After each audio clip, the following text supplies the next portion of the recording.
Sungguh-sungguh Allah sangat ridho ketika seorang hamba itu makan ketika sesuap nasi dia muji Allah, ketika minum seteguk nasi dia muji Allah. Itu kalau orang diridhoni Allah itu wali betul. Itu untuk jadi wali itu gampang, kamu makan ridho, kamu nginjak buminya Allah ridho seneng, kamu hidup keseharian aman seneng. Nah ini supaya sampai kita semua ngaji betapa panduan Rasulullah untuk menggapai ridho Allah itu banyak yang keseharian sekali. Saking kesehariannya banyak dalam hadis dan itu sahih. Nabi menyebut hal-hal yang keseharian. Hatta ma tas'alu fi imra'atika, kamu punya uang kemudian istri kamu bisa makan itu ibadah. Bahkan sebagian ibadah itu dicontohkan Nabi yang akhirnya diprotes sahabat. Yaitu wa fi buti ahadikum sedekah, kamu menggauli istri kamu itu ya sedekah. Sampai sahabat bilang yang benar ya Rasulullah. Ayati ahaduna syahwatahu wa huwa lahu ajrun. Masa urusan biologis, urusan syahwat kemudian dia dapat pahala.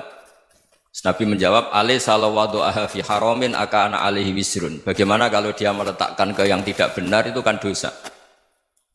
Nah, hal-hal seperti ini yang saya ingin teman-teman semua saya juga agak ingin ngaji demi Anda juga agak ingin. Itu dosa sekali ngaji kok pesanan kelompok tertentu itu enggak boleh. Islam itu untuk semua. Jadi ya cuma karena di depan saya jenengan ya seakan-akan jenengan korbannya. Itu ada ilmunya dalam usul fikih itu. Jadi orang itu harus ngaji usul fikih. Nama yang disebut, mungkin Mas Sufyan masih ingat zaman ngaji usul fikih. Nama yang disebut itu tidak jaminan sebagai prioritas perintah. Jadi misalnya gini, kebetulan yang di depan Nabi itu Abu Dzar. Nabi ya bilang, ya Abu Dzarin ini uhibbuka misalnya, atau ya Mu'ad ini uhibbuka, atau ya Abu Hurairah ini uhibbuka misalnya. Banyaklah riwayat yang Nabi nyebut ya Abu Dzarin, ya Mu'ad, ya Abu Hurairah. Kemudian misalnya Nabi meneruskan khitab, ini uhibbuka, saya mencintai kamu, fakul dubur sholatin, atau sebagian riwayat disebut fala tada'an la dubura kulli sholatin, Allahumma inni ala dzikrika wa syukrika wa husni ibadatik. Saya mencintai kamu, siapa saja. Mu'ad bisa, Abu Dzar bisa siapa. Saya mencintai kamu, mohon kalau habis sholat kamu jangan lupa wiridan Allahumma a'inni ala dzikrika wa syukrika wa husni ibadatik. Ya Allah, tolong kami permudah supaya mudah ingat engkau. Anda tidak bisa mentang-mentang, wong nama saya Parmin, nama saya Purnomo, itu yang diperintahkan Mu'ad misalnya. Jadi yang disebut satu, tapi khitab itu untuk siapa saja. Saya teruskan. Jadi saya mohon semua kita melakukan kebaikan itu kalau dalam kaidah fikih disebut al yakin la yuzalu bisyak. Banyak kebaikan yang kebenarannya itu 100%. Tidak punya efek samping ke pihak lain, ke kelompok lain, ke komunitas lain. Itu tadi misalnya Anda makan dan itu murah sekali, hanya butuh satu piring. Setiap punyaan kamu muji Allah, setiap minum kamu muji Allah. Itu redaksinya Rasulullah SAW disebut Allah sangat ridho ketika seorang hamba makan, kemudian dia memuji Allah, atau minum kemudian dia muji Allah. Logikanya gampang. Negara seperti ini yang kamu harapkan bentuknya kayak apa, mertua, ipar, komunitas, tetangga, itu nyata terjadi itu kan belum pasti. Sementara yang mesti terjadi adalah kamu butuh makan, kalau tidak mati. Butuh minum, kalau tidak mati. Butuh bumi yang nyaman ditempati, kalau tidak kita juga mati. Sebab itu Allah kalau menyebut nikmatnya itu hal-hal yang keseharian. Alladzi at'amahum min ju'. Allah itu siapa? Allah itu yang menciptakan kamu bisa makan. Tidak berlebihan. Allah itu yang menciptakan kondisi sosial itu ideal. Zaman Nabi itu ya ada orang munafik. Orang-orang pilihan Allah itu juga diuji orang sekelilingnya yang macam-macam. Semua diuji sesuai konteks zaman dan waktu. Nah, tapi ada ibadah-ibadah yang selalu disarankan Nabi. Sampai Nabi itu pernah ditanya, ayul Islam ya khairun ya Rasulullah, Islam terbaik itu gimana? Jawaban Nabi itu unik. It'amut to'am. Islam terbaik itu ya makan-makan, santai-santai. Ketika Allah menyebut beberapa kebaikan, falak tahamal aqobah wa ma adrokan apa? Mal aqobah. Terusannya apa? Fakku raqobah. Terusannya apa? Au it'amun fi yaumin di masubah. Ya, atau acara makan-makan itu juga Islam. Kenapa? Ya bayangkan kalau tidak ada makanan, kita mati kan? Kondisi sosial tidak ideal itu Anda masih gak apa-apa. Tapi kalau Anda tidak makan, Anda tidak minum, Kamu punya istri cerewet masih bisa hidup, punya mertua cerewet masih bisa hidup. Tapi kalau tidak makan bisa mati. Berarti penting mana istri sama makan? Penting mana? Makan. Semoga istri Anda dengar, nanti kamu disuruh makan tapi pulang deh. Itu kalau dibahasakan makan masih memahami. Penting mana nasi satu piring dengan istri. Nggak ada nasi mati, nggak ada istri belum mati. Penting mana? Gak berani jawab kan? Nah, ternyata Anda ada garang kan di depan istri. Jadi saya mohonlah, mungkin Mas Sufyan Sauri tadi yang bisa bantulah. Teman-teman tuh ngaji yang keseharian saja. Karena kita nyari ridha Allah itu berdasar firman Allah. Dan firman Allah itu menyebut keseharian tuh riang, gampang. Yaitu tadi misalnya wa min ayatihi manamukum bil laili wan nahar. Termasuk ayat-ayat Allah itu kamu tidur. Maka dulu itu ada guyonan, ada tokoh Mu'tazilah, kelompok dalam Islam yang berpikir manusia itu bisa menentukan ikhtiarnya sendiri. Karena saya bisa duduk, ingin berdiri, berdiri. Karena kelompok ini nggak terima kalau semua kehendak Allah, nanti bagaimana kalau semua kehendak Allah kok ada hisab ya, ada sanksi. Lucunya itu dia akhirnya ini cerita ya, mencintai seorang perempuan cantik sekali. Dan itu dia menjadi ahli sunnah itu oleh hal-hal yang sepele. Karena istrinya cantik, ya namanya suami istri itu hubungan intim. Terus ditanya, Mas masih ingin lagi? Masih. Silahkan diulang lagi. Wah ya tidak bisa. Katanya manusia bisa menentukan yang diinginkan. Itu tobat itu. Itu nggak bisa ditobatkan Mas Sufyan Ats-Tsauri. Orang cantik yang mudah nobatkan orang itu orang cantik. Segampang itu. Akhirnya kita tahu, makanya kalau dalam kitab Hikam itu disebut al-aqil mayyakul madza yaf'alu wa hubi wal ghafil mayyakul madza af'al. Orang yang punya akal karena sadar ini wilayah Allah, semua milik Tuhan. Itu dia tiap hari berpikir, besok Allah akan melakukan apa terhadap dunia ini.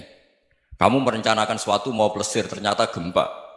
Mau wisata ke Rusia, ternyata perang. Kamu tidak pernah tahu apa yang akan terjadi besok. Wa ma tadri nafsum madza taksibu ghadan. Tapi anda semua kita ini sering punya jadwal permanen. Makanya saya kalau diundang siapa saja, sana takdir. Yang jelas Gus ini acara penting. Ya masih acara penting nak pangeran ngersakno piye? Kok ape dadi pangeran? Kamu kok mau jadi Tuhan? Itu kadang ya kiai. Penting Gus acara ini jenengan harus memastikan bisa. Loh kamu itu yang ngajarin tauhid, sesuatu itu biadillah kok bilang-bilang apa pasti. Kalau saya terus tak tobatkan kamu kata saya. Ya kalau gitu Gus bilang insya Allah. Wah itu hati saya, fisik saya, roh saya sudah bilang insya Allah. Tidak usah kamu latih kata saya. Nah hal-hal tauhid keseharian itu gampang sebetulnya. Wal ghafil yaqulu madza af'al. Tapi orang yang lupa Allah dia setiap hari bilang besok apa? Kita bisa melakukan apa? Seakan-akan dia itu aktor, dia penting, dia subjek permanen, dia. Padahal kita ini hanya objek kehendak Allah Subhanahu wa taala. Karena kita yakin sesuatu yang terjadi di alam raya ini kita tidak bisa apa-apa. Makanya saya sering ngaji, sering bilang saya, ketika Anda mensifati Allah, dia yang menghidupkan. Sudah itu tanamkan, sehingga ketika kita mati, santai saja. Kenapa santai? Allah punya cara menghidupkan kita. Zaman kita hidup juga gak tahu caranya ngelola jantung, ngelola paru-paru. Kamu juga gak tahu ngelola oksigen yang tidak beracun, tidak mengandung polusi. Tahu-tahu hidup. Gak ingin tua ya tahu-tahu tua, gak ingin mati tahu-tahu mati. Selama ini kita hidup juga gak tahu apa sebetulnya. Hanya gaya tok, punya jadwal, punya planning. Kalau kamu bisa menentukan pilihan Anda, pasti Anda istrinya cantik, 4 neriman semua, kona'ah semua. Nyatanya enggak kan? Ada 1 jelek, cerewet. Oh itu kan, nyatanya enggak bisa apa-apa Anda kan? Dan kamu bawa mati lagi. Itu kan, istri Anda juga gitu, punya keinginan, punya suami yang ganteng, yang jabat, yang neriman, yang enggak poligami. Ya enggak kesampaian juga. Kalau kita ngitung tingkat kegagalan kita itu gagal terus. Ya kan? Nah, terus ingat Allah, madza yaf'alu wa hubi. Orang yang punya akal selalu berpikir Allah itu menghendaki apa terhadap saya. Lalu sama-sama orang ngelihat orang yang serius, itu kata Anda itu pemikir berat, serius. Senang punya tokoh yang merengut tuh, karena kamu anggap serius. Tapi sebagian orang anggap orang yang serius itu wong merengut, wong masam, wong muka kok ditekuk. Jadi sama itu hati ya muqallibal qulub tsabbit qalbi ala dinik, karena kita nggak tahu cara berpikir kita tentang orang lain, tentang sekeliling kita. Misalnya kita orang baik yang jenis ngurmat fakir miskin, ada orang bangun masjid mewah itu janggal. Apa artinya masjid mewah kalau banyak orang kelaparan? Tapi kalau yang jenis pendidikan, apa artinya masjid mewah kalau tidak bisa ngaji? Nanti yang jenis infrastruktur, apa artinya ini kalau semuanya punya sudut pandang yang berbeda-beda. Dan Islam mengapresiasi semua kebaikan. Tapi katakan semua kebaikan itu adalah kehendak Allah Subhanahu wa taala. Karena apapun baik Anda itu pakai fasilitas yang diberikan oleh Allah Subhanahu wa taala. Sehingga ini yang disebut qulillah tsumadarhum fi khawdihim yal'abun. Ya kembali tadi ke tema-tema bahwa keseharian Anda ini sudah Islami. Saat Anda tidak bisa melakukan apa saja. Saya sering ada jenazah, biasanya kalau tetangga meninggal saya sering disuruh ngelepas. Saya bilang orang ini baik. Karena sering ngelamun di rumah, sering nganggur di rumah. Ditanya sama anaknya, kenapa Gus nganggur baik? Ya kalau dia nganggur artinya juga agak berbuat sesuatu yang maksiat kan?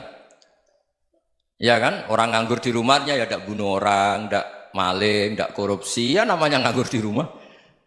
Lah cuma istri cara pandang nganggur gak menghasilkan uang itu. Tapi juga gak menghasilkan kriminal kan? Jadi sebenarnya Islam itu cara, makanya kalau sampai ngaji usul fikih itu ada kitab usul fikih, namanya Lubul Usul, itu terkenal sekali di pesantren itu. Itu kalau ngapresiasi keseharian itu luar biasa.